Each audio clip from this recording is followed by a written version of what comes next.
귀한 찬양 감사드립니다. 할렐루야. 주님 오심을 기대하고 소망하는 아천의 모든 교우들 위해 하나님의 은혜가 함께 하시기를 간절히 축복합니다. 오늘부터 우리는 대림절 기간으로 지키게 됩니다. 대림절 기간에는 예수 그리스도의 탄생을 기다리기도 하지만 예수 그리스도의 재림을 기다리기도 하는 것입니다. 그래서 탄생을 기다리기로 하는 쪽에 약간 무게를 두는 것이 대강절이라고 얘기도 하고, 또 예수님의 재림을 쪽에 무게를 좀 두면은 대림절 이렇게도 얘기합니다. 같은 의미로 예수님의 오심을 기대하고 소망하는 그런 의미로 지키고 있는 것입니다. 주님께서 반드시 다시 오실 것을 믿기에 세상의 끝이라 여겨지는 오늘날과 같은 때에도 요동하지 아니하고 맡겨진 사명을 묵묵히 감당하시는 모든 사람들에게는 이 대림절이 한없는 축복이고 은혜의 기간인 줄 믿습니다. 이 축복의 시간, 이 은혜의 시간을 끝까지 잘 지켜내므로 보다 의미 있는 성탄절을 다 함께 맞이하실 수 있기를 간절히 바라면서 우리 옆에 계신 분들과 함께 인사 나누시겠습니다. 축복의 시간, 은혜의 시간 되십시오. 감사합니다. 고맙습니다. 오늘 본문은 종말의 시대를 사는 성도는 어떻게 살아야 하는지에 대해서 이야기해주고 있는 본문입니다. 바울은 본문을 이야기하기 전에, 즉 로마서 13장 1절에서 7절까지는 국가 권력에 대한 성도들이 어떤 식의 자세를 취해야 하는가에 대해서 이야기를 하고 있고요. 이어서 8절에서부터 10절까지는 그것보다 조금 더 현실적인 관계인 세상의 이웃들에 대해서 우리 성도들은, 예수 믿는 사람들은 어떻게 행해야 하나라는 것을 말해주고 있습니다.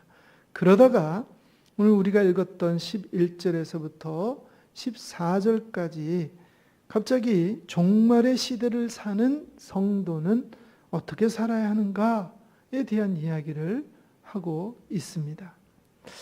왠지 요즘 젊은이들의 말을 빌리자면은 바울이 지금 급발진하는 것 같아요. 바울은 상당히 논리적인 사람인데 왜 이렇게 국가에서 이웃, 그리고서는 바로 종말이라고 하는 그런 내용으로 급하게 전개를 하고 있는 것일까요? 이제부터 하나씩 살펴보도록 하겠는데요. 결론부터 말씀드리자면, 하나님을 믿는 성도라면은 매일의 삶을 늘 마지막 때라 여기면서 매 순간순간을 종말론적 긴장감을 가지고 살기를 바라는 그 바울의 마음이 오늘 본문 11절에서부터 14절까지 녹아져 있다라고 하는 것입니다. 다시 말해서 세상을 진지하게 좀 살아라 하는 그런 의미라는 얘기죠. 자, 오늘 주님 오심을 기다리는 대강절 첫 번째 주일에 본문의 가르침을 통하여서 마지막 때를 어떻게 살아갈지에 대해서 말하는 이 바울의 심정을 자세히 들여다보면서 그 마음을 이어받으시는 복된 시간 되시기를 주의 이름으로 간절히 축원합니다. 자, 바울은 1절에서 7절까지 국가 권력에 대해서 성도가 어떤 자세를 취해야 하는가에 대해서 말한다고 했고요. 이어서 8절에서부터 10절까지는 믿지 아니하는 세상의 이웃들에 대해서 우리 성도들이 어떻게 대해야 하는가라고 이야기한다고 말씀드렸습니다. 그리고서는 갑자기 급발진한다고 그랬죠. 마지막 때를 살아가는, 종말의 때를 살아가는 그리스도인들이 어떻게 살았으면 좋겠느냐 라고 하면서 논지를 급속도로 발전시키고 있는 그런 모습들을 보인다고 말씀드렸는데요.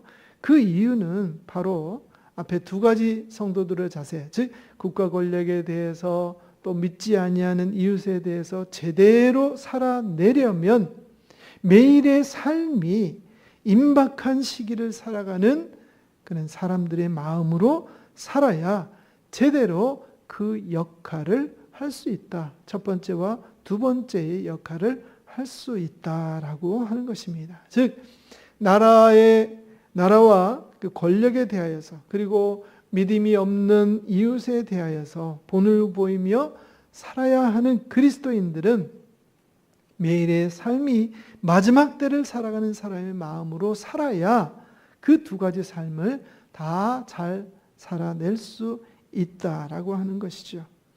그러기 위해서 우리 그리스도인들이 깨달아야 하는 첫 번째 자각이 바로 11절 말씀에 기록되어져 있는데요.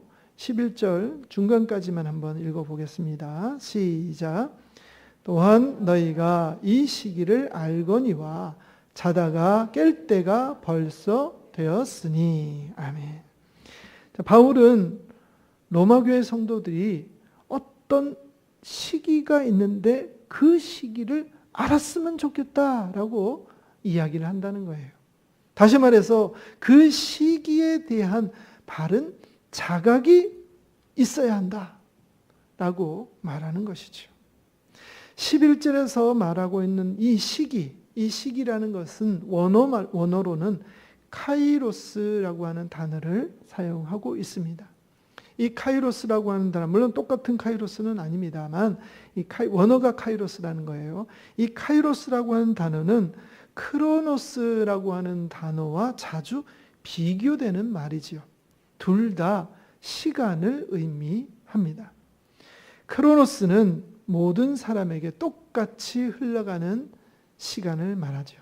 자, 여러분들 휴대전화나 손목시계를 펼쳐서 지금 몇 분인지 한번 알려주시겠어요?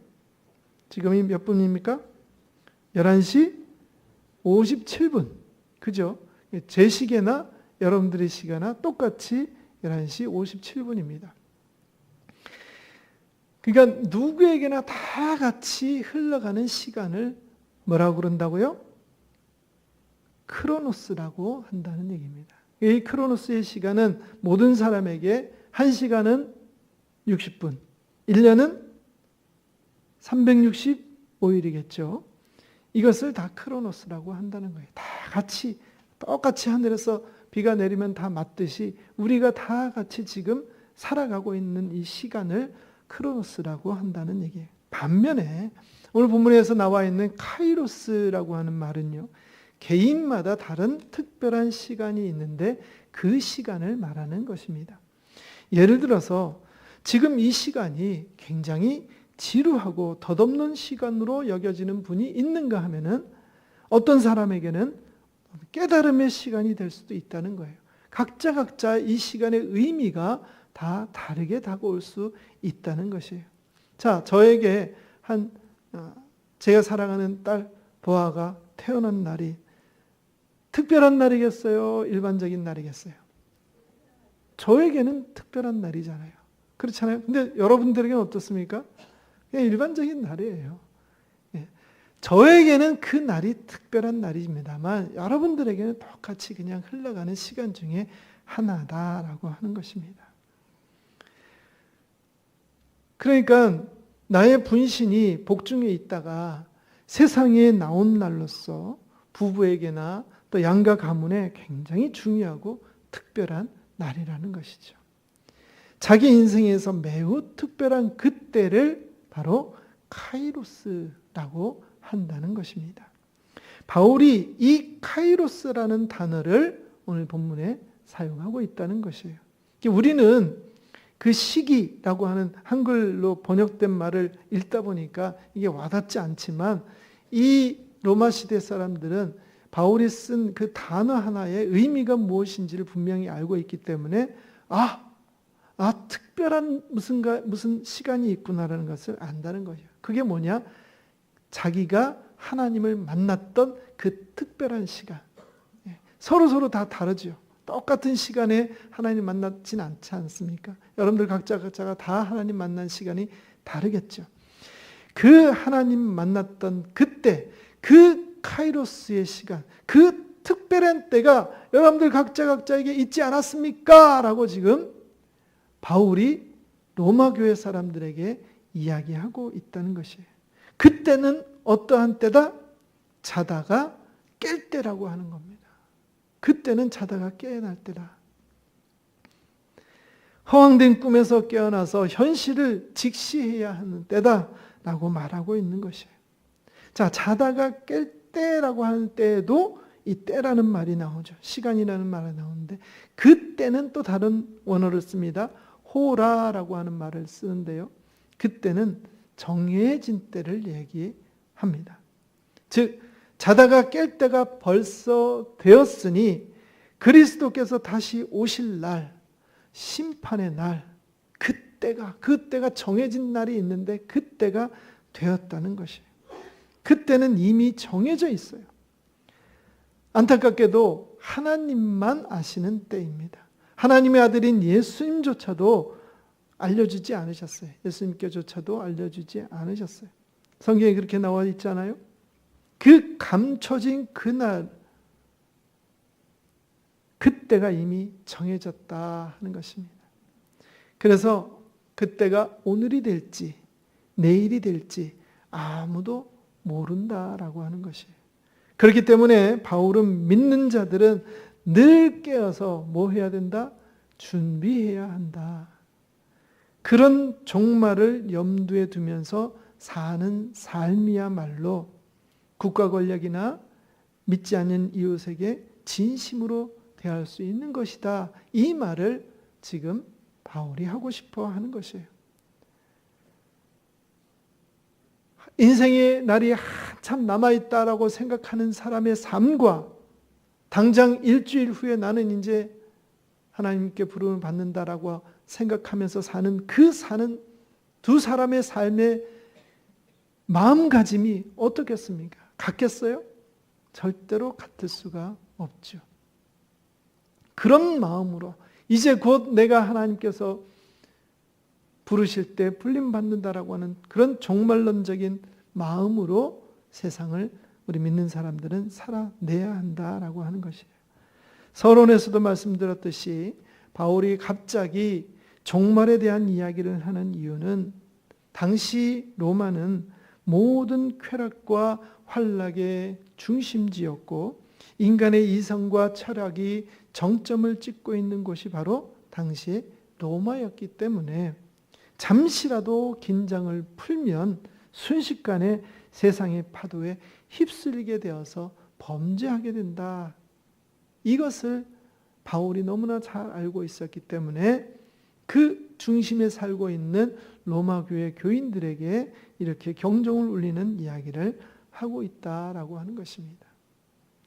바울은 11절에서 잔다라고 하는 단어와 12절에서 밤이라고 하는 단어를 섞어서 쓰면서 로마에서 신앙생활을 하는 성도들의 환경이 얼마나 신앙적으로 유혹이 많은 곳인지를 말해주고 있어요. 성경은 세상과 벗이되는 것이 하나님과 원수되는 것이라고 야고보서 4장 4절에 기록하고 있는데요. 그만큼 이 세상은 우리 믿는 사람들의 모든 순간을 순식간에 앗아갈 수 있는 무서운 곳이라는 것입니다. 그렇지만 아직까지는 우리가 세상을 떠나서는 살 수가 없죠. 우리는 여전히 이 땅에 발을 붙여놓고 살아야 하지 않습니까? 그래서 이 세상이 어떤 세상인지 알기 때문에 우리는 늘 분별할 줄 알아야 된다. 늘 긴장하며 살피고 또 살피면서 모든 유혹을 분별해내야 한다라고 하는 것입니다.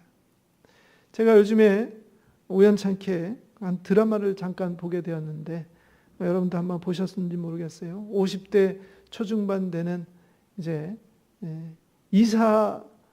임원 자리에 이제 진급을 하느냐 마느냐 그 기로에 서 있는 사람이 갑자기 공고퇴직을 당하고 그런 다음에 이제 받은 퇴직금을 가지고 그 친구가 절대로 그거는 손대면 안 된다라고 아주 그냥 귀에 못이 박히도록 얘기를 했지만 순식간에 사기를 당해가지고 모든 재산 다 말아먹는 그러한 드라마를 보게 되었는데요. 이 세상이 그렇잖아요. 비록 이 드라마에서 우리가 픽션으로 작가의 상상 속으로 쓰여진 글이기는 하지만은 우리 현실 속에서도 분명히 있는 그러한 일을 가지고 드라마로 만든 것이지 않습니까? 그러니까 세상이 그렇게 무섭고 순식간에 걷어가는 이런 무서운 세상인데 우리가 분별할 줄 알아야 한다라고 하는 것을 말하고 있어요. 연말에는 모임도 많고 할 것도 많습니다. 말세에 나타난 막연한 죄악에 대하여서 우리는 일일이 열거하지 않아도 될 정도로 과도한 죄악들에 파묻혀 살고 있죠. 왜 아기 예수님의 탄생하심을 축하하고 또 거룩하고 경건하게 보내야 할 이 계절이 오히려 죄악으로 물들어 버린 계절이 되어버린 것일까요? 사실 바울이 로마 교회를 향하여서 경고하고 있는 것은 개인의 일탈이나 범죄만을 말하는 것이 아니었습니다. 당시 로마 교회 교인들이 직면한 문제는 유대인 그리스도인들과 이방인 그리스도인들이 로마 교회라고 하는 한 교회에서 서로 사랑하지 못하고 갈등을 빚고 있었고 거기다가 거짓 교사들이 찾아와서 이단 사상들을 설파하고 이러고 있었기 때문에 그 소문을 듣고 바울이 이 로마 교회 교인들에게 경계하라. 이런 것들 굉장히 무서운 것이다. 당신들의 신앙을 한순간에 다 무너뜨릴 수 있는 것들이다. 라고 이야기하기 위하여서 이와 같은 로마서를 기록한 것이에요. 여기서 우리가 기억해야 할 것은 지금 바울이 쓰고 있는 이 로마서는 로마에 있는 그리스도인들에게 쓴 것입니다. 예수 믿지 않는 사람들에 쓴 것이 아니라 그리스도인들에게 썼다는 것이에요. 그들은 직접 예수를 본 적도 없고 예수님 못 박히신 골고다 언덕에 가본 적도 없는 그런 사람들이죠. 그렇지만 그들은 예수 그리스도의 복음을 전해 들었고 그리스도를 믿기로 다짐하고 실제로 신앙생활을 하고 있는 그런 사람들입니다. 바울은 이 점이 염려되었던 거예요. 과거에는 예수님을 알지 못했던 이방인이었을 뿐이었지만 그들이 예수님을 영접하고 그리스도인으로 변화된 것입니다. 그러나 근본적인 사악한 어둠이나 이단 사상으로 물들어 버릴 때는 변화된 로마인들의 이전 모습, 또 이전의 생활 습관, 즉 도덕적 부패나 종교적 타락이 재현되지 않기를 바로 바울이 바라고 있다라고 하는 것이에요. 사랑하는 아천의 교우 여러분, 우리들도 이 점을 주의해야 합니다. 저와 여러분들도 로마 교회의 사람들과 다를 바가 없어요. 우리도 예수님 본 적 없잖아요.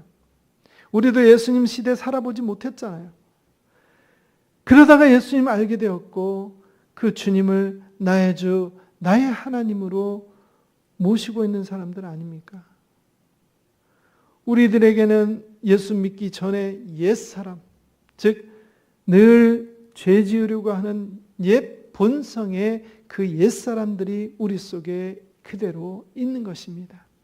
그런데 예수 그리스도를 영접함으로 새로운 본성이 우리 속에 들어와서 옛 본성을 누르고 있는 것이죠. 그렇다고 해서 옛 본성이 없어진 것은 아닙니다. 우리가 KT 성경 공부하시는 분들은 풍요로운 삶 제2권 10과에 옛사람을 이기는 법에서 자세하게 배우셨습니다. 그렇기 때문에 이 옛사람은 끊임없이 죄를 지으려고 한다는 거예요. 그 때문에 새 사람 그리스도의 본성을 얻은 저와 여러분들은 옛사람으로 다시 돌아가서는 안 되는 것입니다.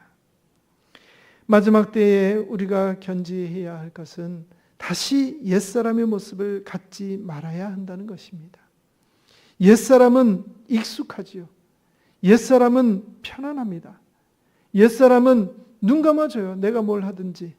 옛사람은 관대하기까지 합니다. 그러나 그 옛사람의 옷을 다시 입는 순간 우리는 다시 사망의 늪에 빠지게 된다는 것을 잊어서는 안 될 것입니다. 어둠에서 빛으로 과감하게 걸어 나와야 합니다. 더 이상 어둠에 있지 말고 낮에와 같이 단정하게 행해야 한다는 것입니다. 여러분, 세상은 건재할 것 같고 이 긴 어둠의 터널은 끝날 것 같지 않아 보입니다. 그러나 터널은 반드시 출구가 있죠. 그렇기 때문에 어두운 터널 속에서 안 보인다고 쓸데없는 짓 하면 안 됩니다. 범죄하면 안 됩니다.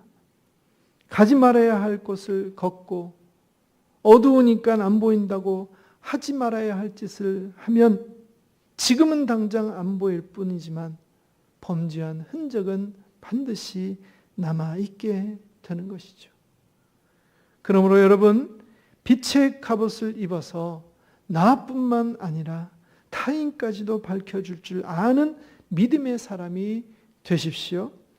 이 은혜의 계절, 이 기적의 계절, 예수 그리스도를 다시 만나는 카이로스의 시간, 아기 예수님의 탄생을 축하하는 동방박사나 목자가 누렸던 그 카이로스를 저와 여러분들도 경험할 수 있기를 간절히 바랍니다. 마지막 때에 그리스도인으로서 살아가는 삶의 방식을 잘 이어받아서 주님을 기쁘시게 해드리는 아침의 모든 교우들 다 되시기를 간절히 바랍니다. 그런 의미에서 올해도 우리 성탄절까지 성탄 축하 카드를 써보시는 것이 어떠신지요? 따뜻한 마음과 예수 그리스도의 탄생을 축하하는 진심을 담아 가족들과 지인들께 세상에 빠져 죄악 가운데 허우적거리는 사람들에게 구원을 베푸시기 위하여 친히 내려오신 아기 예수님의 탄생을 기대하고 소망하는 마음으로 보내실 수 있기를 바랍니다. 조금 생뚱맞다 생각되시면 우리 옆에 있는 가족들에게라도 한번 보내보시기 바랍니다. 어느샌가 우리들은 직접 손으로 쓴 편지나 엽서나 카드를 주고받은 지 오래되었습니다. 그동안 불편하다는 이유로 혹은 또 이런 디지털로 보내는 것이 간편하다는 이유로 화려하다는 이유로 디지털로만 주님 오심을 축하하셨을 텐데 각자 정성을 다하여서 그리고 진심으로 이 세상에 구원을 베풀어 주시기 위해 오신 예수님의 탄생을 내 손으로 직접 전해 보십시다. 실물 카드, 실물 편지를 우리 한번 보내 보십시다. 한 사람도 빠짐없이 다 주고받을 수 있기를 바랍니다. 문방구 같은 데 가면은 카드는 구하기 쉬운데 우표를 구하기 힘드실 것 같아서 우표는 준비해 두겠습니다. 만약 카드도 구하기 어려우신 분들이라면 말씀하시면 편지지 형태로도 또는 카드 형태로든 마련해 놓겠습니다. 한번 구경 삼아서 한번 가보십시오. 좋은 것들이 많이 나와 있을 것입니다. 그거 보시면은 내가 보내실 분의 얼굴도 떠오르고 생각도 나시리라고 봅니다. 꼭 보내십시오. 우리 함께 기도하시겠습니다. 은혜로우시고 자비로우신 아버지 하나님 감사합니다. 세상의 어둠을 물리치고 빛으로 이 땅에 오시어 우리들에게 소망의 빛, 생명의 빛을 허락하신 주님, 우리가 그 빛을 이어받아 오늘을 살게 하시되 허황된 꿈을 쫓는 자들이 아니라 현실을 직시하고 내게 맡겨진 삶에 충성되이 헌신하게 하시니 감사합니다. 또한 어둠으로 물든 이 세상에서 낮과 같이 단정된 삶을 살 수 있도록 허락하시니 감사합니다.